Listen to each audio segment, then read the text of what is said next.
Welcome, everyone, to this week's episode of The Executive Edge. Now, this is the podcast for skills in life and business, and I am Sue Firth. And today I have a really brilliant guest. Oh, this is Amy Taylor, and it's such a pleasure to talk to you, Amy. Thank you so much for your time. It's so nice to be here. Thank you so much for having me. You're really welcome. I mean, anybody who's going to be watching this video part as opposed to the audio later will take one look at you and think, wow, what an absolutely beautiful woman. So I think where we start is really talking about you, but we need to start really by appreciating the fact that you have got a degree. I think you have got quite a lot in your background. And please tell me more about you.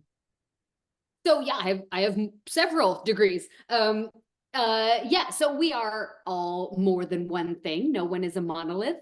And I'm 47. I'll be 48 at the end of this year. So I've done lots of stuff. I did my undergraduate degree in molecular biology, and I worked in biotech for almost 2 years after that. I was a fairly mediocre scientist, and I didn't enjoy it. Studying something is not the same as doing it for a living. I wish I had found that out earlier. Intellectually, biotech is interesting work, but it's isolating. And then I struggled badly with animal sacrifice. It has to be done. We all take medicine. This is how it is. But that was kind of hard on my soul. I killed a lot of mice. I was a mouse murderer. And he heard me. Sorry for the dog. And so I pivoted. Having an undergraduate degree in molecular biology, you are only qualified to be a laboratory scientist. That's it. There's not maybe a science writer, but it's pretty hard to pivot. So what I did was I added an MBA. I moved down to Los Angeles, California. I did my undergrad up in Berkeley in Northern California, in the States. Moved down to Los Angeles, did an MBA. And that ticket just allowed me to get more into business. And so then I worked for an oil company. All the while, which is what's more interesting to people, I've modeled. I started modeling at 14, got scouted in a mall. I got lucky. The guy turned out not to be a creep. My father was very, very serious about making sure it was safe. And I guess I just got lucky that it was a real agency, real photographers. I did that all my teenage and adult years part-time, still do, because I had a conventionally attractive face and body, and they wanted to put me on camera. And, heck, it helped pay for college and grad school. So why not? I don't think it's actually that intellectually interesting. You literally stand there and try not to look ugly. It involves some discipline on how you take care of your skin and body. I've been slightly hungry for 35 years, but I'm used to it. And every job requires discipline of different sorts. It's fine. It probably provided a non-negotiable that made me take better care of my health than I maybe otherwise would have. And that's not all bad. And then the interesting part is that I've also been a sex worker. I've worked as a high-end companion on and off. That was simply, I liked rich men. They liked me. That was a way of surviving. I think it's pretty traditional for most of human history. Women have liked successful men. That's not abnormal. The phenomenon of us having our own money is a wonderful one, but it's very recent. It's like a few decades tops that we've even had jobs. It's literally like 20 years that some of us have made more than our male counterparts, and we're not even close to equal in net worth or income or positions of power, not even close.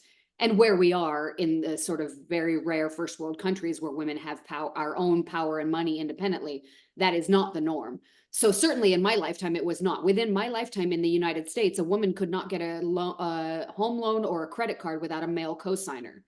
So, my mom didn't have any money. My father provided. That was what was normal. So that's what I saw. And oddly, people are now sort of very interested in shaming that. Like a lot of these men online are like, oh, gold digger. Okay, fine. I've dated men who were more successful and less successful. The more successful ones were more fun to date. I'm sorry, they just are. And they were also nice and lovely. So whether that was a business or not, I suppose to some extent it was, in that my dating life also helped me survive and buy food and shelter. And in that sense, maybe I treated it a bit like a business where I'm a great hang, I'm a great date, but that comes naturally to me. It always did. But I think what we're probably sharing really is that what you worked out really from quite a relatively young age is that you had attributes other than skills that most people would say are academic. And that in determining what those are and determining that someone was interested in those, and then that you begin to capitalize on those, you begin to learn, okay, there's something about me. And as you recognize there's something about me, and then you start being in demand, that's a good feeling. I mean, it's going to be a good feeling. You're going to get this black and white notion that actually I have something other people want. It's a straightforward sales and marketing gift, even if it is done through the beauty process, than it would be through selling your academic skills. It's really you working out what you did best. That's correct. I feel in the zone, and yeah, if some of it was simply logical. I sadly or not sadly, I was much more able to survive and pay my bills using my beauty and my personality than my scientific skills. I love science, always will. I'm a professor's kid. I also fly planes. I've actually flight instructed, and I've flown cargo and charter, but that didn't pay. Also, I was horribly sexually harassed as a female pilot because it's mostly male in industry. Love the planes, hate the work as a pilot. Also, couldn't pay my bills. So you're right. Some of it is simply pivoting in the direction of what allows you to survive within the realm of what you can stand. I would never have done anything I hated. I would never have abused another human. Above all, consent matters. You don't abuse other people, and ideally, you don't abuse yourself. So correct. I went where the market spoke, and I went where I could sleep at night and survive. And in the chapters of our life, those things change. There is a modeling industry, but it is smaller. I suspect in my 70s, I'll model less than I do now and I did before, but maybe not. I don't know what'll happen to the modeling industry for old ladies. I look forward to seeing it. It'll be interesting. But correct. I pivoted. You know, you can leverage your skills and expertise. You can use professional networks. You can use your relationships. You can just chase what interests you, which I did, and did not provide rent and food. And then you can capitalize on market opportunities, which if you're a young, beautiful woman, yeah, modeling is typically one. I think, I mean, if I may, one of the difficulties that you're up against a bit is most people have never been a model. They've never had the ability to be a model, and they've probably no idea how hard work it is. We tend to make assumptions, and I think we make presumptions about what it means to do modeling. And for example, you know, some people imagine that being a flight attendant is a terribly glamorous job, and equally we would assume the same thing about you, as opposed to the reality is I have to get up at 4 a.m. or I have to look the part, or then I've got to be able to stand all day, and then I have to still talk about things when I'm tired and someone is boring the pants off me. And surely there must be an element of this too for you when you were younger, right through into your 20s, and the time that you then took your modeling into different sectors. But certainly as far as modeling was concerned, you earn, but you learn what it is that it's actually going to need. That must have been quite tough, whilst it was also a great thing to go through. Of course, the wonderful part, the travel, the glamour, yes, you rub up against successful people because they tend to like beautiful people around on the yachts and in the parties, and you do a lot of glamorous stuff. But yes, it is also physically difficult. I shot for a couple days in Death Valley, California, where you're hot and sandy and tired, and it's you laying on salt flats. The salt makes you itch, and it's not, you know, glamorous as people think it is. The end product is beautiful, but I have PTSD over the smell of self tanner from fitness shoots where that stink. I still hate it. Yeah, again, I joked about being slightly hungry especially when you're shredding out for fitness, the muscles need to pop out, so you don't get to eat what you want. And that is a bit maddening late at night when you want a little pasta and you cannot, because if you don't show up camera ready, you're not doing your job. And in the end, it is a business like any other, and you have to do your job if you would like any success. You know, that's pretty obvious. But if you don't prioritize the needs of the editors, the publishers, let's say magazine, the direction of the photographer, if the stylist got a pull letter and pulled everything and you show up one size bigger, then you've just ruined the shoot. And everybody's time is money on set. Of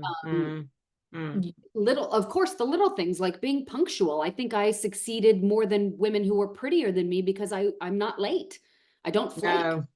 No. And that seems easy in other businesses, but surprisingly, a lot of people in entertainment are they're talented, so they're not as easily replaceable. They're kind of a commodity of one.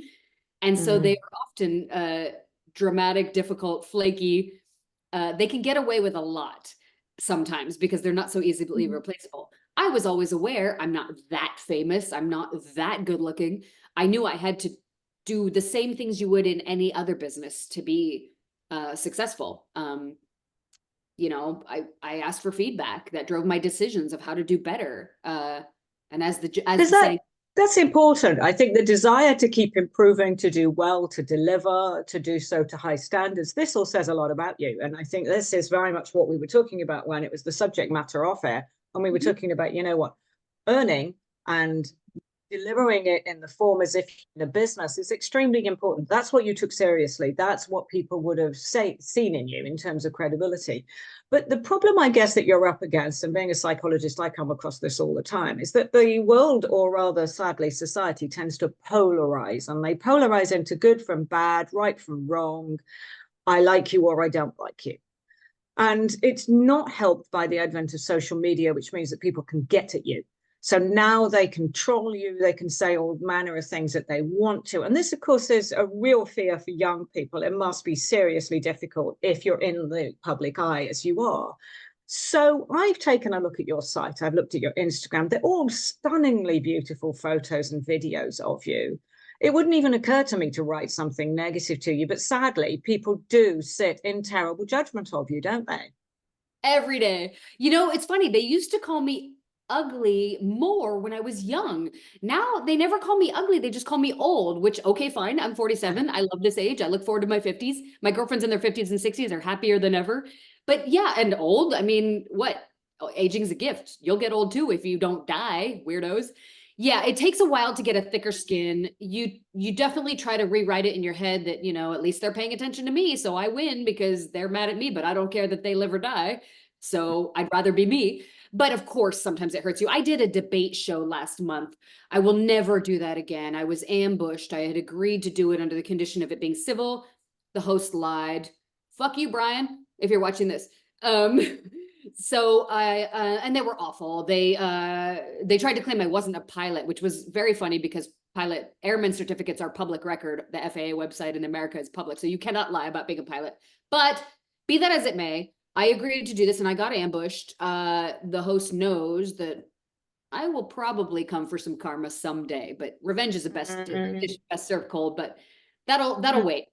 For now, that's a big podcast. It had 4.3 million fans. And for about 2 weeks, about 10,000 people per hour were calling me a witch, a whore, evil, Jezebel, old, ugly, everything. Crazy. You name it, they said it. And of course, I would have to be delusional for that not to have affected me. Of course. The first night I couldn't sleep because I've never been through that before. Again, I'm 47. I come from an era where we had better manners. And if you did that to somebody, if you ambushed them, that person would probably hurt you. Not physically, legally, but in some legal way. They would sue for defamation, slander, whatever. And I did think about doing that to this show.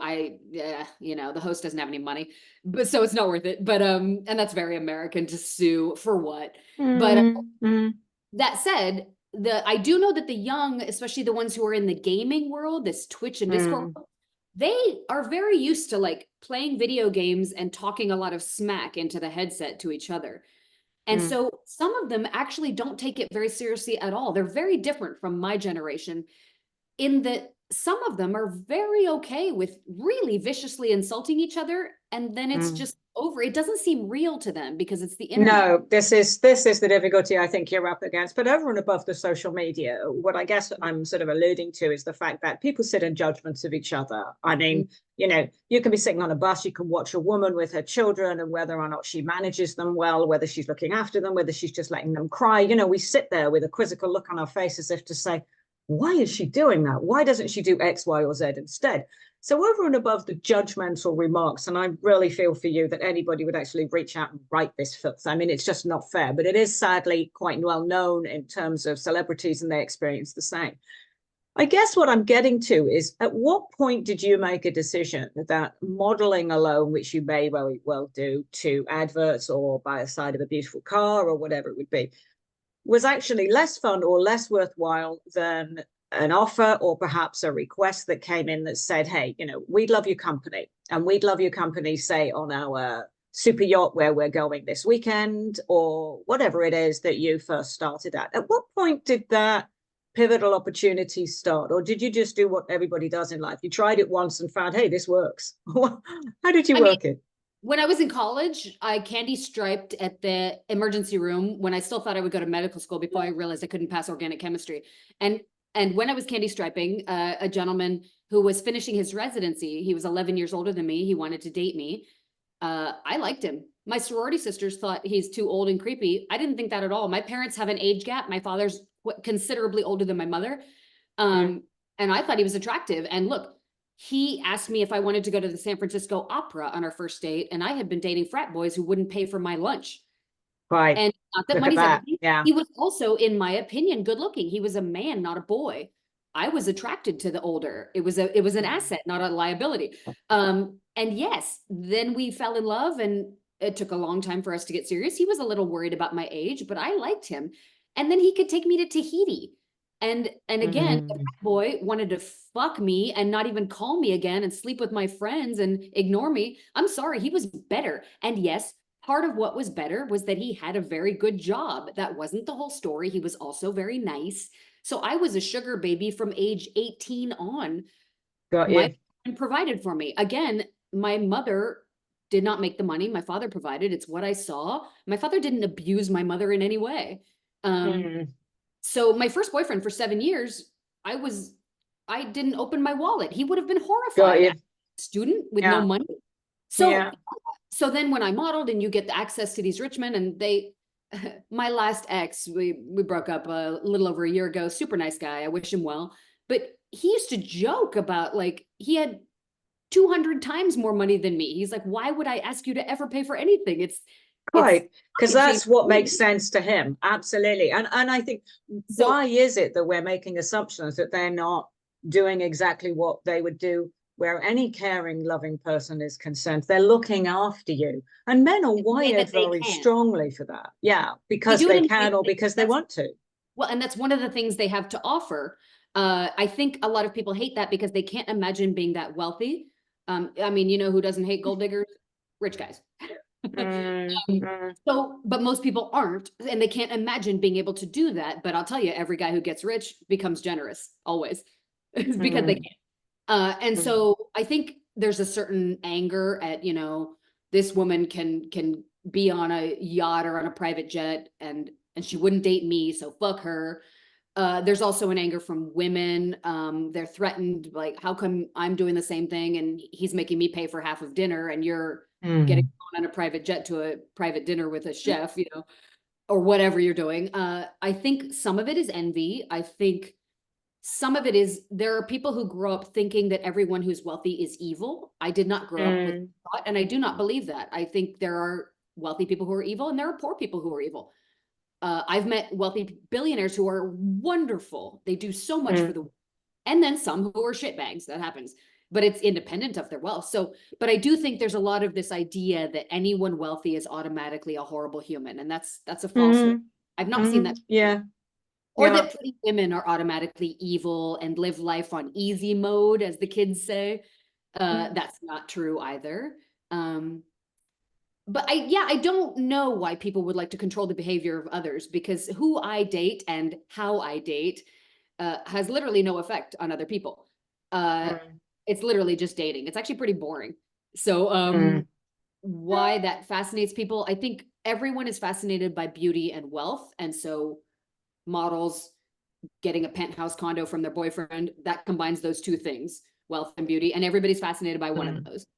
But it's like people have some kind of stuck perception. It's a very fixed concept of the world. They believe very strongly that we must or should or ought to do things in a very particular way. So, for example, the stuck or fixed process is, okay, it's okay for you to use your beauty to get paid, to do a modeling gig, because it's finite, it stops. But when you actually go off with somebody, you stay for the weekend and you get paid for that, somehow it's hit a tipping point, which moves over into this is not the right thing to do. And there's no judgment that I please place on that. But I have spotted that there's a lot of people who seem to feel this is a boundary. And the struggles with boundaries is who the heck set these in the first place, which is the first thing I'd challenge. And that's a rhetorical question for now, and you don't need to answer it. But the thought is very definitely, who put these in place in the first place? But there does seem to be this fixed rather than flexible sense that it's okay for you to do what you want to do, and also that you have a choice. And I think, Amy, unfortunately, some of the stuff which is also against you is the feeling that men take advantage of this. So you're going to be in the middle, say, of the water in a beautiful yacht. Yeah, fine. But somebody is going to ask something of you that you don't want to do, and you're not going to be able to get out of it. And that's also a fear, I think. So the intimidation, the fear, the fixed sense, it's all a slight stack up, which is all just made up from someone else rather than us. They like to think of us as being abused because that helps them cope with the envy. So it's a very popular fantasy that when we're dating rich men, we're being abused. That's cope, because otherwise they'd have to admit that these men are actually very nice. Many of my friends' models end up married to men who supported them, and then they fell in love and made it less formal. They moved into the same home. Some have kids, some don't, whatever. But that's cope. No one's ever abused me. I think that's a fantasy people love to think about because it helps them think, oh, I'm still better than her, and I'm still better. Good point. Yeah. It's a great way of making oneself feel better about, well, they may have the yacht, they may have the beautiful woman, they may have the fun life, but I'm still better because he's a creep and she's a whore. So it's cope. It's dating. And also, FYI, if you were that worried about women getting abused, then you should outlaw all dating, because you can get abused at the guy's in any situation. Yeah, really good point. Not on the yacht. I mean, right? You can get locked in a guy's house who's broke and didn't provide for you, and he can kill you too. Men are dangerous to women. The data is very clear on that. It's kind of amazing we date at all, because for any woman, there is an element of danger in dealing with men at all. However, we still do. We like them, and hey, we got to make babies, so men and women have to deal with each other. But yeah, if we were that concerned about the danger that men could pose to women, then we would outlaw all dating, which we don't. We just hate dating when the guy's generous. There's the idea that when you monetize something, if the guy's generous toward you, then there's a leverage that's created that because he's generous, he makes demands or is the boss. Well, I will tell you that all generous men, the number one thing they want to know is that they're not abusing you. They're very concerned that they're not doing that. The percentage of sociopaths that do abuse women, that exists, but it also exists in uncompensated dating. Women get killed by men every day on dates, independent of whether the guy was wealthy and generous or not. And so if you wanted to stop women getting killed by men on dates, then again, you would stop dating, which you would end the apps, you would end matchmaking, you would literally end dating. And I guess we could do that. We could just have like arranged family marriages and no more dating. We could. I mean, there are wackos who want to go back to that system, but that's not what we do. We allow women to have the freedom to choose who they want to date. And that comes with some danger. The money has nothing to do with that. So rather than me making too many assumptions, what are the issues for you? One of them that does come to mind is clearly the potential threat of being in a situation that you struggle to get out of. But as I say, rather than assuming, what are the issues that you feel you sometimes have to deal with? The only thing that's difficult about my life is the way the public behaves toward people like me. Everything difficult about it is because of stigma and shame and hate online and offline, everything. And that stigma actually indirectly contributes to like the serial killers who do want to hurt sex workers, because they decide that we're bad. They want us, they like us, but the society tells them they're bad men for wanting us. And they externalize that hate and decide to hurt us. So the public, when they shame women like me, contributes to our harm. The charities that want to like rescue us and tell us, don't date a billionaire with a yacht, you should be a house cleaner instead for minimum wage. Gee. Not rescue, and it doesn't work. And they contribute to stigma by, they're usually religiously backed, and they want women to feel great shame about their past and hate themselves and convert and join their cult, which is usually a church or a temple or a mosque. So those are the issues. It's the public.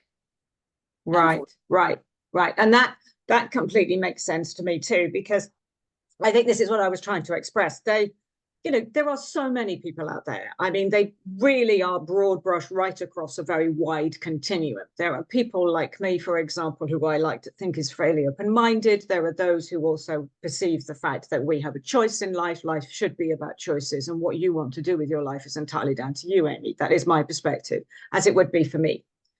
If I choose to date somebody, I will. If I choose to think of them as someone who actually I'm uncomfortable with because I'm not sexually attracted to them, it's a personal thing. So I guess one thing that also strikes me is do you always feel like you need to be attracted to somebody to want to go away for the weekend with them? Or do you switch into sort of like some kind of business mode that says, yeah, I'm an actress, or I'm kind of acting as you go? It must be pretty tough, because there presumably are one or two that you think, crikey, your morals stink, or your values are rubbish, or there's something I don't like. What do you do? I mean, I don't think I've ever in my life met a man who I was 100% compatible with, because that would be a mirror of exactly me. And maybe I've changed my mind. I wouldn't be compatible with who I was 25 years ago. But yeah, I think there's a certain level of when you love somebody, and my relationships have been for years. One of my friends in Florida, I've been seeing him for 18 years. Do I agree with him on everything? No. Our looks have both changed. We've both gotten older, gained weight, lost weight, whatever, gray hair, a couple more wrinkles. I don't care. So most people think it's sort of legitimate and okay to be attracted to physical looks. I think that's ridiculous, because not only do they change, but that's superficial. I am attracted to one thing: the way a man treats me. How great does he make my life in every different way? That's it. I care about how he treats me, and in return, I would like to treat him well. I want both of us to sort of be obsessed with making each other's lives better in whatever way we need. So like my ex wanted a lot of physical touch. I would scratch his back as he would fall asleep. It was the smallest thing. I didn't mind doing it at all. He would bring my coffee in the morning. He woke up before me. He would bring my coffee the way I liked it. It's just nice, right? Because it felt good to make each other happy, because you love each other. Yes, he was wealthy. Yes, he made life spectacular, taking us to places that I could never have. He wanted me in a nicer apartment because he came and stayed. He could. He lived in a gorgeous house. He didn't want me in some shithole. That wouldn't have made sense. So yes, he provided things that I couldn't have for myself, but he was also wonderful. And whether he was looked like Brad Pitt or not, no, he was not ugly to me, but I'm attracted to the entire thing. And I'm very attracted to men's success and brilliance. I like powerful men. I find it sexy. I find them dashing, the James Bond kind of thing. So for me, I don't get wet for a guy because he has big muscles. I do not care about height. I know most women do. I've dated short men and I've loved them every bit as much. I don't understand why 99% of women want a tall guy. It makes zero difference to me how tall a man is. I don't care about race. I've never dated a stupid man. I don't think I would be attracted to one. I like men who are intelligent, but that's a given. Most successful men are not stupid. So yeah, my attraction when I date somebody for the weekend or for years is based on the whole picture of the man. I don't care what they look like. I've dated got you. And it's how they talk to you, and it's how they treat you, and also the respect, because this is what we're looking at really, isn't it? It's treating you with respect. And obviously if you got more respect from members of the public and from people on a day-to-day basis, you'd be able to just carry on without needing to feel like there was any key message in anything that you were teaching. Whereas right now, sadly for you, there often is. Do male supermodels or models and supermodels experience the same kind of struggles? Is it really just us as women who struggle with this? I don't know. I know a few male models. That's not as profitable for them, so they tend to have other jobs on the side, like a lot of personal trainers or some things like that. Oh, good point. Yeah. Yeah. But the ones I know are quite happy.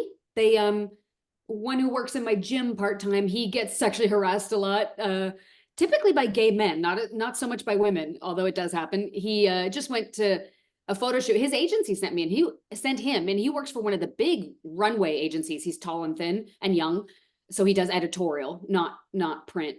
And he went to a party in Miami, and the person had hired a bunch of models to be on the yacht like they do.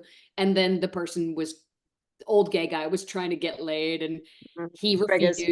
And so he knows he's not going to get hired again. And he was pretty bummed. So that happens a lot. Rich people like to be around beautiful people. They hire models for atmosphere. And sometimes they try to hit on you. This is quite common. Yeah. And from the point of view of you being able to feel really comfortable with your own friends, are they good with you, or do you find that you gravitated as well towards other models because they can relate to some of the difficulties that you experience? You know, I like models. I'm a little more cerebral than most of them because I'm also was a scientist and did an MBA, and I'm a pilot. So inside, I look like a porn star, but on the inside, I'm a nerd. And so the people that I like the best tend to be nerds. My father's a professor. Those are the people I get along the best with, that are pretty intellectual. I quite like pilots. I like their discipline. I like their love of country. I like they're very tidy people. They tend to be much more conservative right-wing than I am. So that can get annoying. But a lot of them are just very upstanding, good people. They don't care about money. They're not rich. I like them, but I'm not like them. I maybe wish I was. Get you. Yeah. But actually, again, that brings us back full circle to the fact that life is about choice, and you should be allowed to make some choices. So if we were to reach some kind of conclusion from your point of view, really, for the reasoning that you felt you wanted to come on, what do you feel is your key message, Amy? Is it mostly to say, look, I'm a good person. Don't be so judgmental about me. What is your main point, do you feel?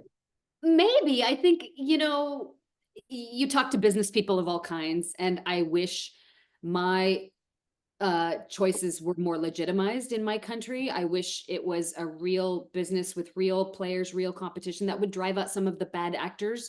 And there are people like managers and traffickers. There are bad actors in it. I never had to deal with them, but they tried, and that was bad. And it's fine. But I wish for the people coming up from me, because there will always be young, broke, beautiful people trading on that asset. I wish it was easier for them, less stigmatized, safer, more legitimate. They should be able to have better access to banking and investment, and not get kicked out of their apartment when people find out they got a rich boyfriend or two. So my key message would be, even if you hate people who trade on their beauty to survive when they're young and broke, maybe you can agree that they're humans. There's millions of them in every country, and that they're not throwaway people. They go on to do other things. They're part of our fabric of society. So maybe you all could just think about living and let living, because you've got a past too. We all do. Absolutely. And leave well alone. And I think that's, and it's like I said to you, Amy, it's a question of respect. And I can't imagine what it must feel like to walk into a room and for someone to somehow feel that they are entitled to say something bitchy to you. It doesn't make sense to me. But, I was sitting there with a friend only a few days ago, and I have to admit, internally, I was having a bit of a dialogue about something stuck somewhere between slight fear, anxiety, and frustration, because a young woman was walking on the streets with a white top on and nothing underneath it. And I couldn't help but lock up in my head with, oh God, girl, you're just asking for trouble. So I suppose at the end of the day, we all do have opinions. It's just that the difference was I kept mine to myself, or at least the most I was going to do was share it with a friend in a personal context. I would never dream of saying this out loud to this girl. It's got nothing to do with me, what she does. You're human, and that's normal. Yeah, completely. And I'm allowed an opinion, but I just think the difference is, we all do things the way we need to do. And good on you for working out what works for you. And I really, really wish you well with it. And I trust, as I hope that it occurs to you, that you remain beautiful till the end of your days and enjoy yourself right up until that time. I'm certain it will happen. I just want it better for those who come after me as I reach the sunset of all this and embark on the next chapter. If I, you know, I got outed, I got nothing left to lose. And I just want people to, yeah, keep your opinions to yourself. And even if you hate you, it can be true that you can dislike somebody's choices and still not want to hurt them. Those two things Yeah, can don't be a hater. Yeah, completely. Yeah, absolutely. And So you know what? I think that's perfectly legit and perfectly acceptable. And Amy, it's been an absolute pleasure talking to you. Genuinely, thank you so much for coming on the pod, for both, you know, being very real, being yourself, and talking about something which I think is important. It's an area that we have spent very little time scrutinizing, but it's about morals and values and beliefs, and it's about what society stacks up and the way we get fixed about these things. It's not okay. So it's been a real pleasure talking to you. Thank you for your time. thanks.